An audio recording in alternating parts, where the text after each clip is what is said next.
خاتم الأنبياء سيدنا محمد المصطفى وعلى آله المجتبى. برادران اسلام، واجب الاحترام بزرگوں، دوستوں، بھائیوں، عزیز نوجوانوں، الحمدللہ سلسلہ درس اسلام اور عورت کے بارے میں جو جاری و ساری ہے، اس میں سابقہ درس میں ہم نے نکاح اور طلاق کے بارے میں کچھ باتیں آئی.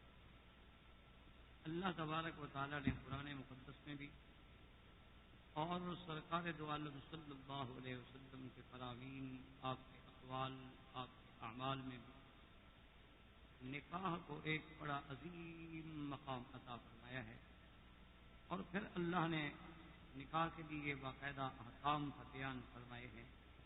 اسلام میں، دین اسلام میں جو نکاح کا مقام ہے وہ ہماری طرح کسی لو میرج یا کورٹ میرج کا تصور نہیں، بلکہ وہ ایک عظیم سنت ہے، سنت الانبیاء والمرسلین ہے.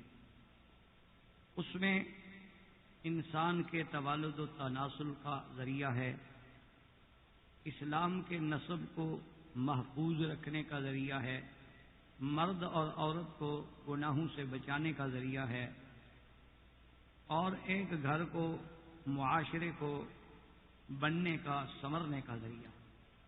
اس پر الحمدللہ اللہ تبارک و تعالیٰ کی رحمت سے بات ہو چکی.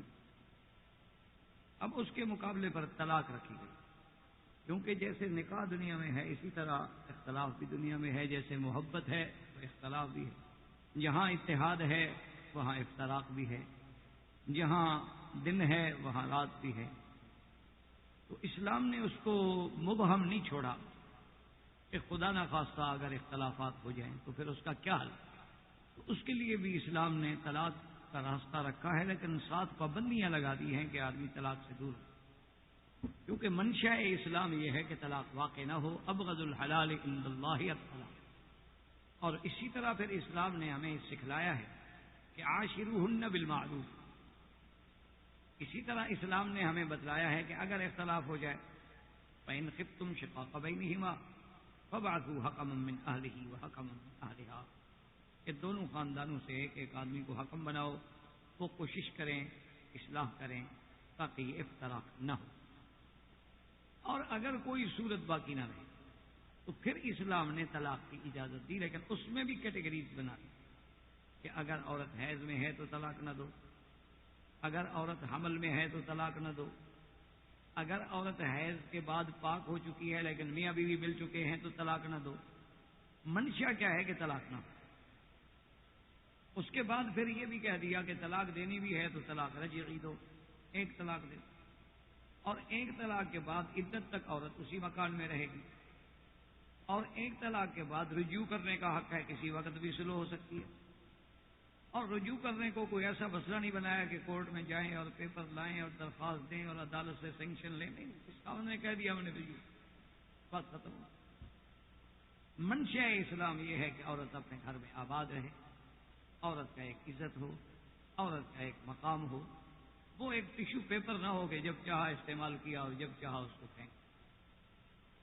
اسی طرح اگر اس سے بھی بات نہیں بنی تو پھر طلاق بائنہ ہے، اگر اس سے بھی بات نہیں بنی تو پھر طلاق مغلظہ. اور طلاق مغلظہ کے بعد بھی اگر کچھ خاندان صلح کرانا چاہتے ہیں تو اسلام نہیں چاہتا. اسلام کہتا ہے کہ جس مرد نے اپنی بیوی کی اتنی بڑی توہین کی، اس کے تعلق کا اتنا بڑا غلط سرا دیا، اتنا عرصہ آپس میں اکٹھے رہنے کے بعد اس کو 3 طلاقیں، گویا کہ اس نے اس پر ایک گولی سے جب آدمی مر سکتا ہے تو 3 فائر کرنے کا بہانہ تو حد سے زیادہ دشمنی والی بات ہے. آپ نے دیکھا ہے نا کہ بندہ تو ایک گولی سے مر جائے گا، نہیں جی ہم تو برس ماریں گے اس کو. تو معنی یہ ہے یہ عداوت پر ظاہر کرتا ہے. تو اسلام اس لیے پابندی لگاتا ہے، وہ یہ نہیں کہتا کہ عورت ضرور کرے، بلکہ وہ کہتا ہے عورت ایسے آدمی کے گھر واپس نہ جائے. اگر جانا چاہتی ہے تو نہیں جا سکتی جب تک کہ دوسری جگہ شادی. اب دوسری جگہ شادی کرنے کی بھی ہدایت دے دی کہ یہ نہیں کہ صرف کرائے کی شادی ہو، 1 رات کے لیے شادی ہو، 2 رات کے لیے شادی ہو. اللہ نے ایسے لوگوں پہ لعنت کی.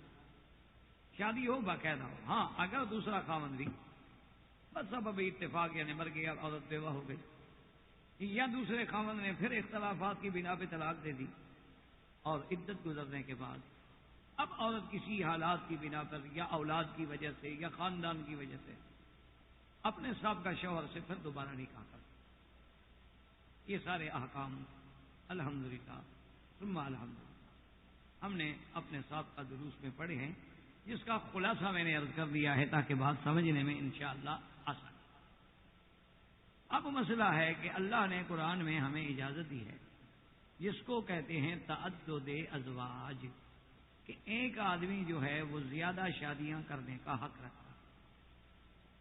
اور اسی تعدد ازواج، ایک تو ہے نا کہ ایک عام آدمی، اور دوسری بات جو ہے وہ ہے میرے آقا سرکار دو عالم رحمت دو جہاں سیدنا محمد الرسول اللہ صلی اللہ علیہ وسلم کا زیادہ شادیاں کریں۔ تو ان دو چیزوں کو خاص طور پر صہیونیت نے، نصرانیت نے، مسیحیت نے، وثنیت نے، شیعیت نے اس کو انتہا درجے بھی اسلام کے خلاف اچھالا ہے، اور اسلام کو بدنام کرنے کے لیے دنیا کا کوئی ایسا تیر نہیں جو انہوں نے اسلام پہ نہ چلایا کہ دیکھو جی اسلام ایک آدمی کو 4 بیویاں رکھنے کی اجازت دیتا ہے، یہ تو عیاشی کی اجازت، اور دیکھو جی کبھی 4 بیویاں بھلا آپس میں کٹھی رہ سکتی، کبھی ان میں اتفاق ہو سکتا ہے، ان میں لازمی طور پہ جھگڑا ہوگا۔ اور بعض لوگ جو اپنے آپ کو مسلمان کہتے ہیں دکھ ان کا زیادہ ہوتا ہے، کیونکہ ایک آدمی کافر ہے، اس کو تو اسلام سے دشمنی ہے، اس سے کیا ناراضگی؟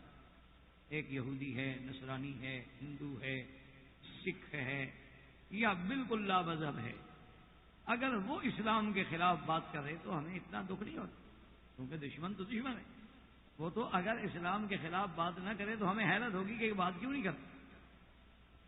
لیکن افسوس ان لوگوں پہ ہوتا ہے جو موجودہ دور میں اپنے آپ کو مفکر اسلام بھی کہلاتے ہیں، اپنے آپ کو بہت بڑا اسکالر بھی سمجھتے ہیں، اور یورپ سے متاثر ہیں، ان کی تہذیب سے اتنا متاثر ہیں کہ اسلام کی اور قرآن کی من مانی تعبیروں سے ایسے معانی نکالتے ہیں کہ جی یورپی خوش ہو جائے، اور مسلمانوں کو یہ کہتے ہیں دیکھو جی ہم نے تو یہ بات اس لیے کی ہے کہ دشمن کو جواب دیا جا سکے۔ قرآن مقدس کی آیات مبارک کے بارے میں ایک لوگوں میں کنفیوژن پیدا کی ہے، کنفیوز کر دیا ہے لوگوں کو کہ جی اسلام کہتا ہے 4 شادیوں کی اجازت ہے، لیکن اگر عدل نہ کر سکو تو پھر نہیں، اگر عدل نہ کر سکو تو پھر ایک۔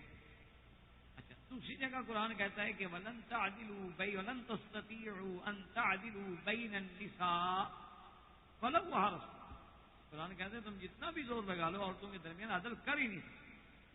کہتا ہے کہ جب قرآن نے ہمیں خود کہہ دیا کہ عدل نہیں کر سکتے، اور دوسری بیوی کی اجازت تو تب تھی کہ جب عدل کر سکتے، اس کا معنی یہ ہے کہ وہ اجازت ہے ہی نہیں، تو لہذا ہر آدمی جو ہے لہذا ایک شادی، کیونکہ قرآن پاک نے صراحت سے کہہ دیا ہے کہ تم جتنا چاہو، جتنی کوشش کرو، جتنی اس بات پہ تمہیں حرص ہو، لیکن تم ہرگز عدل نہیں کر سکتے۔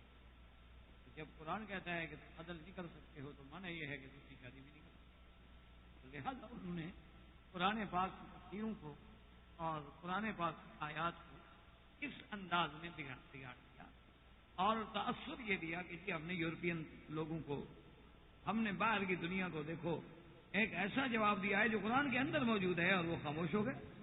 ہم نے کہا پھر قرآن بھی تو اس کا معنی یہ ہے کہ تعدد ازواج کی اجازت نہیں دیتا، لیکن ایک طرف جواب دینے کا معنی یہ نہیں ہوتا کہ آپ ایک جواب ایسا دے دیں کہ فوراً وقتی طور پر کسی مرض کو دبا دیا جائے، جیسے بحیثیت آپ کے چونکہ یہاں ڈاکٹر حضرات ہیں، آپ کے ہی یہ پروگرام ہے انشاءاللہ، اور تو آپ جانتے ہیں کہ جیسے آپ کسی بیماری کو زبردستی ہے کوئی بڑے سے بڑا سخت قسم کا اینٹی بایوٹک دے کے دبا دیں، لیکن مرض تو ختم نہیں ہوگا، اس کا استیصال کلی تو نہیں ہوگا۔ تو وہ یہ کہتے ہیں کہ جی ہم نے جواب دینے کا معنی یہ تو نہیں ہوتا نا کہ ایک طرف جواب دے کہ اسلام کی پوری عمارت کو گرا دو۔ تو اگر معنی یہ ہے کہ کوئی عدل نہیں کر سکتا، صرف ایک شادی ہو، تو پھر 4 شادیوں کی اجازت دینے کا کیا مطلب ہے؟ اور پھر حضور صلی اللہ علیہ وسلم کا اتنے نکاح کرنے کا کیا مطلب ہے؟ اور پھر قرآن پاک کے آنے کے بعد اور دین اسلام کے آنے کے بعد آج تک امت میں یہ تعامل چلا رہا ہے، کسی کی 2 بیوی ہیں، کسی کی 3 ہیں، کسی کی 4 کا مطلب یہ سارے قرآن کے مخالف ہیں. یعنی اتنی حضور کی امت کو نعوذ باللہ اسلام کا مخالف بنا دینا کہ جی ہم نے تو ان کو جواب دے دیا ہے. جواب دینے کا معنی یہ تو نہیں ہوتا. جیسے ایک بڑے مشہور قسم کے مفکر